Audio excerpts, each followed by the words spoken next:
नमस्कार मंडळी, आपली परंपरा या आपल्या मराठी चॅनलवर आपल्या सर्वांचे सहर्ष स्वागत आहे. मंडळी, येत्या रविवारी म्हणजेच 2 जून 2024 रोजी अपरा एकादशी आलेली आहे. ही एकादशी कृष्ण पक्षात येते. अपार पुण्याची प्राप्ती करून देणारी म्हणून अपरा एकादशी असे तिचे नाव आहे. तर या एकादशीची संपूर्ण कथा काय आहे तेच आजच्या व्हिडिओत आपण जाणून घेणार आहोत.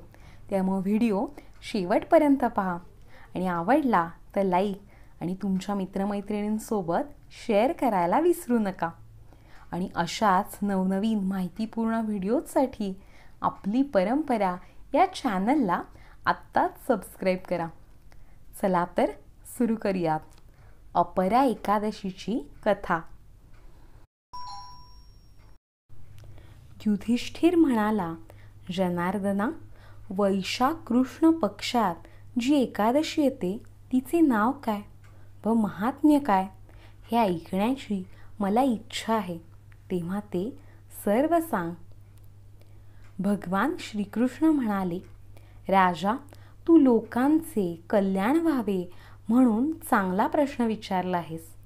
या एकादशीचे नाव अपरा असून ती अपार फळ देणारी आहे. राजा, ती खूप पुण्य देणारी असून महापातकांचाही नाश करते. जो या अपरा एकादशीचे व्रत करतो त्याला या जगात खूप कीर्ती लाभते.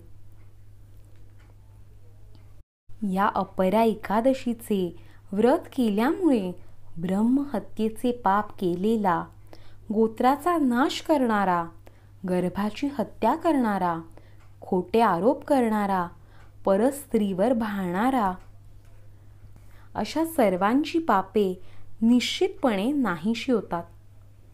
खोटी साक्ष देणारे, खोटा तराजू वापरणारे, खोटी वजने वापरणारे, लबाडीने वेद अध्ययन करणारा, लबाडीने गणित करणारा ज्योतिषी, लबाडीने खोटी चिकित्सा करणारा वैद्य, हे सर्वजण खोटी साक्ष देणाऱ्या इतकेच दोषी असतात आणि ते नरकात जातात.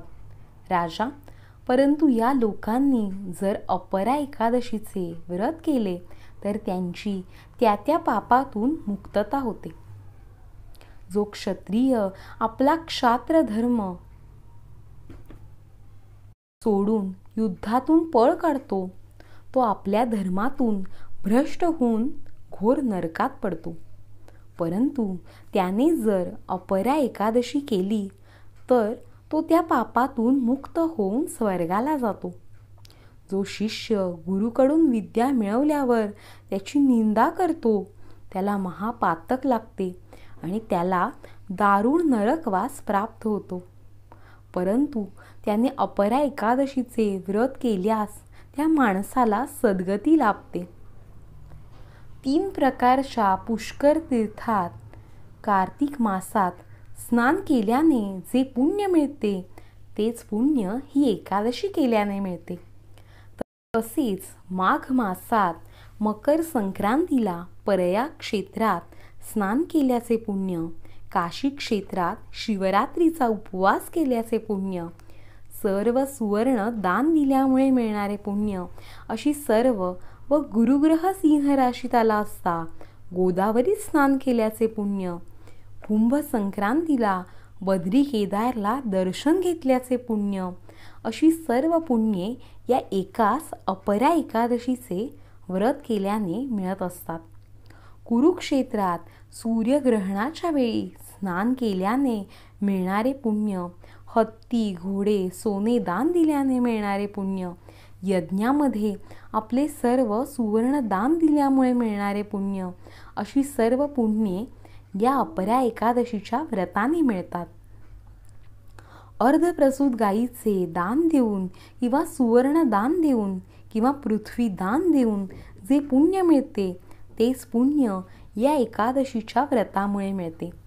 अपरा एकादशीचे हे व्रत म्हणजे पापरूपी वृक्षाचा छेद करणारी कुऱ्हाड आहे. पापरूपी इंधन जाळणारा रानातला वणवा आहे किंवा पापरूपी अंधकार नाहीसा करणारा सूर्य आहे किंवा पापरूपी हरिण खाऊन टाकणारा सिंह आहे. राजा, ज्याला पापाची भीती वाटत असेल त्याने ही एकादशी अवश्य करावी. जे लोक एकादशीचे व्रत करत नाहीत ते पाण्यावरच्या बुडबुड्याप्रमाणे निरर्थक जन्माला येतात किंवा लाकडाच्या बाहुलीप्रमाणे केवळ मरणासाठी जन्मलेले असतात. अपरा एकादशीचे उपोषण करून जो मनुष्य त्रिविक्रम देवाची पूजा करतो तो सर्व पापातून मुक्त होऊन विष्णू लोकाला जातो. धर्मराजा, ही कथा लोकांच्या कल्याणाकरता मी तुला सांगितली आहे.